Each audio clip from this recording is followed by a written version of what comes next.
So now we consider the discrete case. In the previous class we considered the continuous random variables and we defined the joint movement about the origin, and the joint central movements. So while studying the joint movements, we define the mean value of the random variable x, mean value of the random variable y, and the correlation between the two random variables rxy, which is equivalent to expectation of xy. Expectation of xy is equivalent to the correlation between the two random variables, and then the difference between the correlation and the product of the mean values is equivalent to the covariance. Covariance of the two random variables is defined as sigma xy, which is equivalent to rxy minus mx into my. And we define an important constant called as the correlation coefficient. Actually, it is the measure of the interrelationship between the two random variables, which is equivalent to sigma xy divided by sigma x into sigma y. That is for the continuous case. Now we consider the discrete random variables. Let x and y are two discrete random variables with probability mass function, probability of x equivalent to xi and the probability of y equivalent to yj. We already know that the probability mass function is defined for the discrete random variables, that is defined as probability of x equivalent to xi, probability of y equivalent to yj. That is, xi indicate the values that are taken by the random variable x and yj values that are taken by the random variable y. So here the mean value of the random variable x is defined as sigma I and sigma j. For example, here we let I is taking values from 1 to some n and j is taking values 1 to m. You can write it as 1 to n and this is 1 to m. So what is the meaning of this 1 to n and 1 to m? The random variable x is taking n number of values, random variable y is taking m number of values. If both are taking same values, then you can write it as xi, yi. This is the same equation, we replace integral with the summation. But actually here, this is the probability density function of the PMF of x and this is the PMF of y. So here we define another function called as probability of x equivalent to xi and y equivalent to yj. So this particular quantity is called as a joint PMF. So these two are the probability mass functions and this particular quantity is called as joint probability mass function. See, the joint PDF is defined as fxy of x comma y. In the same manner, otherwise we already know that this fxy of x comma y is equivalent to probability of x less than or equivalent to x, y less than or equivalent to y in case of the continuous random variables. In the same manner, we are defining the PMF, joint PMF for the two random variables which are discrete. Similarly, this my, same equation, 1 to n, this is m, here we write yj, pxy, this is xi. What that comma indicates here? Probability of this and this. This is one event, this is another event. The probability of this, probability of x equivalent to xi and probability of y equivalent to yj. This is a joint event. So that's why we are calling this particular function as the joint probability mass function. So Rxy is equivalent to expectation of xy,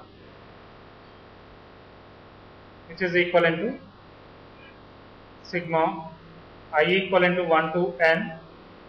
This is j equivalent to 1 to m. See, we write xi, yj, and the joint PMM. X equivalent to xi, y equivalent to yj. So once you know the correlation and the mean values of the individual random variables, we can define the covariates of these two random variables is Rxy minus mx multiplied with, understood this? Similarly, what will be the sigma x?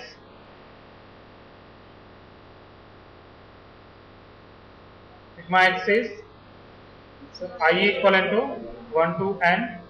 This is j equivalent to 1 to m. Xi minus mx whole square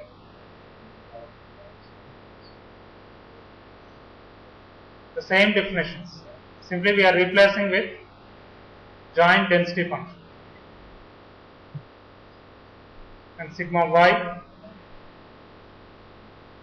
same equation again, 1 to n. This is j is 1 to m yj minus my whole square. This is, so we are simply replacing the integral with the summation because the random variable is discrete, and the joint density function is replaced by the joint mass function.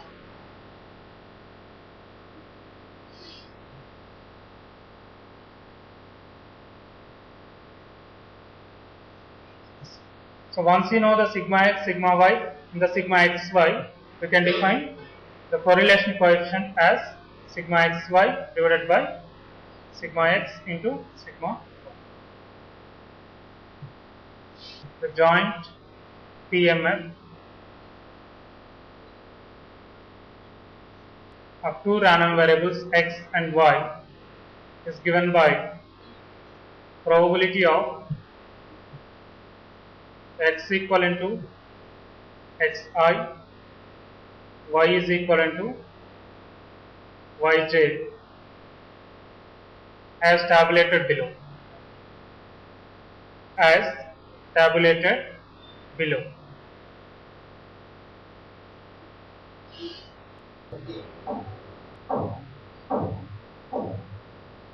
Probability of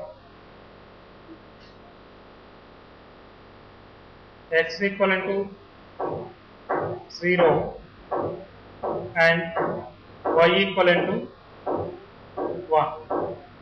What is this value?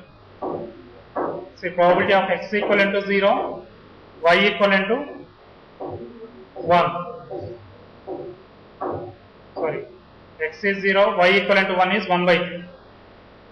Is it? No, this is 0. This is 0. Okay.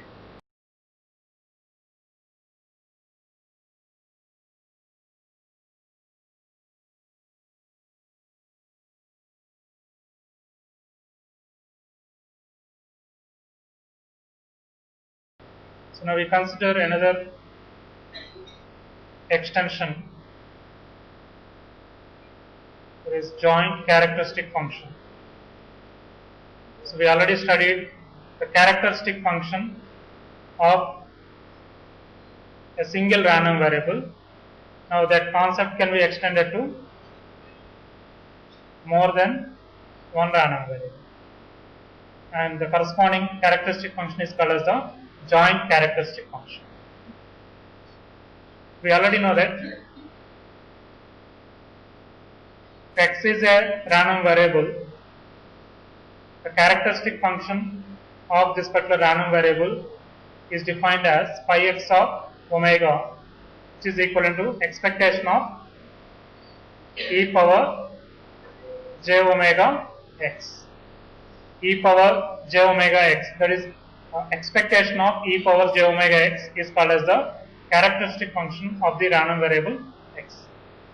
Now if you let x and y are two random variables, NA2 random variables, then the joint characteristic function of these two random variables is denoted as phi xy of omega 1 omega 2 is equivalent to expectation of e power j omega 1 x plus j omega 2 y. That is, this is also equivalent to e power j omega 1 x into e power j omega 2 y. Is it right?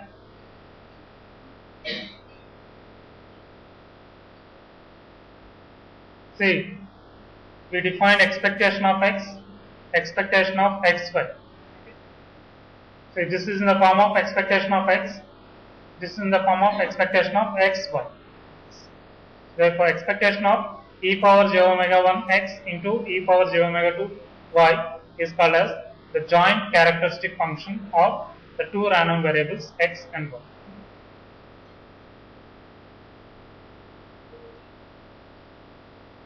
So this can also be written as integral minus infinity to plus infinity, and this is minus infinity to plus infinity e power j omega 1 x plus j omega 2 y fxy of x comma y dx. Is it right? Now if you let x and y are independent, x, y are independent, this equation can be written as minus infinity to plus infinity e power j omega 1 x fx of x dx into integral minus infinity to plus infinity e power j omega 2 y fy of y dy. Why? Because this fxy of x comma y is equivalent to fx of x multiplied with fy of y when the two random variables are independent. Therefore, you can separate the integrals. So what is the first integral indicates? It is the characteristic function of x, is a characteristic function of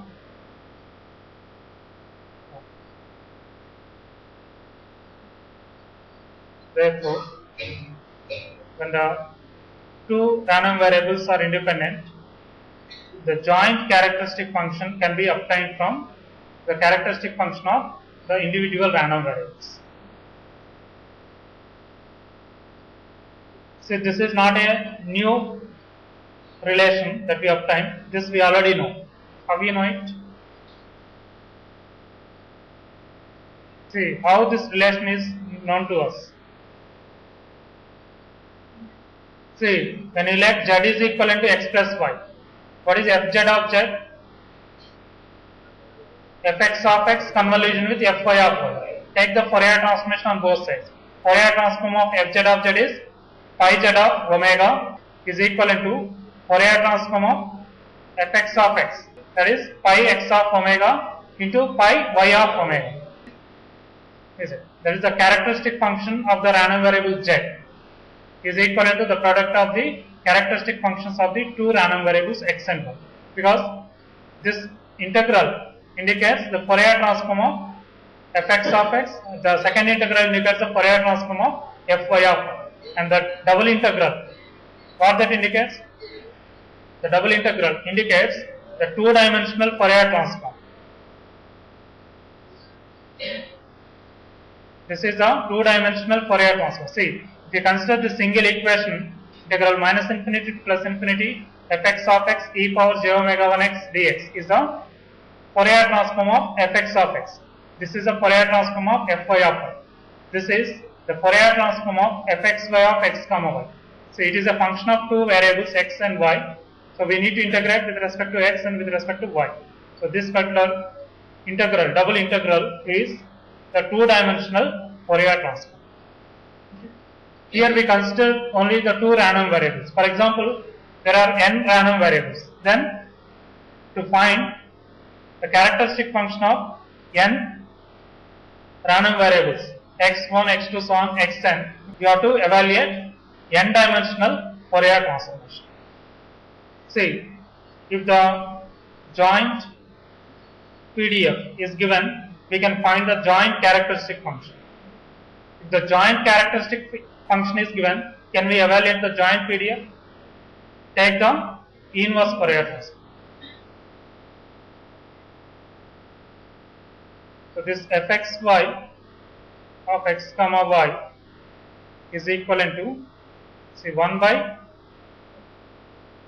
2 pi whole square. So minus infinity to plus infinity.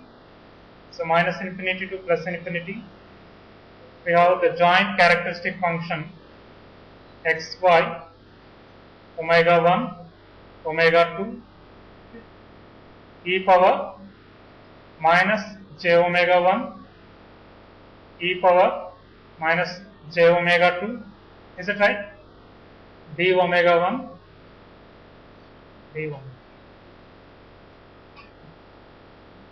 I think you might have studied all this.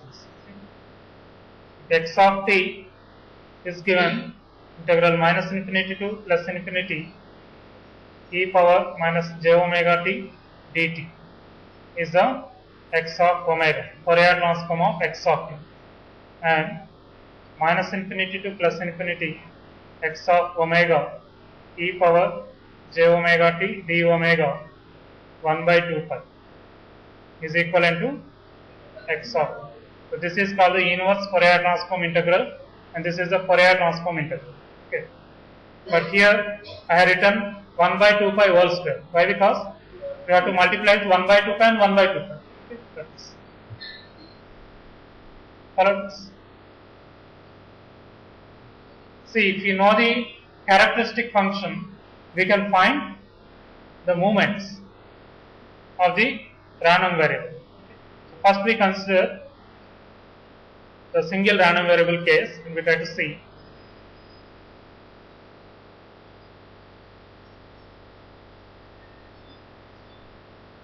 Is pi x of omega is equivalent to expectation of e power j omega x. Differentiate with respect to omega and substitute omega equivalent to 0. Then see, differentiation of this is 0, differentiation of this is j into e of x, differentiation of this is 2j omega into this something you will get, and then substitute omega equivalent to 0. So only you will get j e of x. Remaining all the terms will become 0 because we are substituting omega equivalent to 0 after differentiation. So this implies e of x. What is e of x? E of x is the first moment. The first moment is equivalent to 1 by j into pi x of omega d omega at omega equivalent to 0. That is, take the characteristic function, differentiate it with respect to omega, substitute omega equivalent to 0.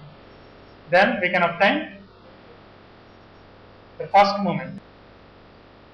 Now d square pi x of omega d omega square, differentiate twice. So if you differentiate twice, except one term, remaining all terms will become 0 when you substitute omega equal to 0. Then what you will get? Minus e of x square. Is that right?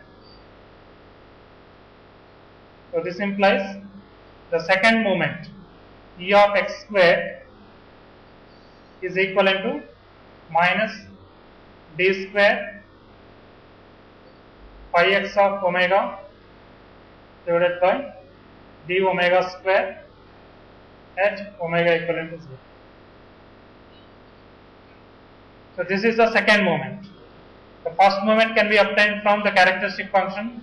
The second moment can also be obtained from the characteristic function. In the same manner, what is the rth moment? Understood? This indicates if you know the characteristic function, we can evaluate the moments. The rth moment is given by that.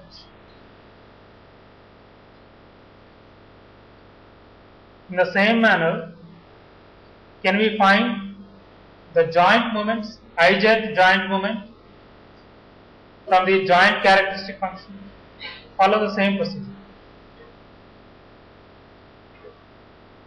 Once you understood this concept, you extend it to joint characteristic function and the joint moments. The joint characteristic function is given, we can evaluate the joint moments.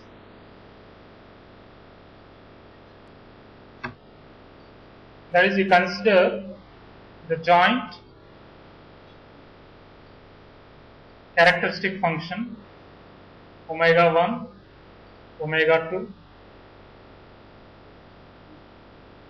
which is equivalent to expectation of e power j omega 1 x plus j omega 2 y.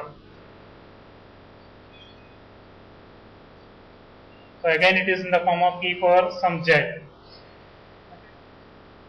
So I think you can expand it, is it? Expectation of 1 plus. You can go for partial derivation.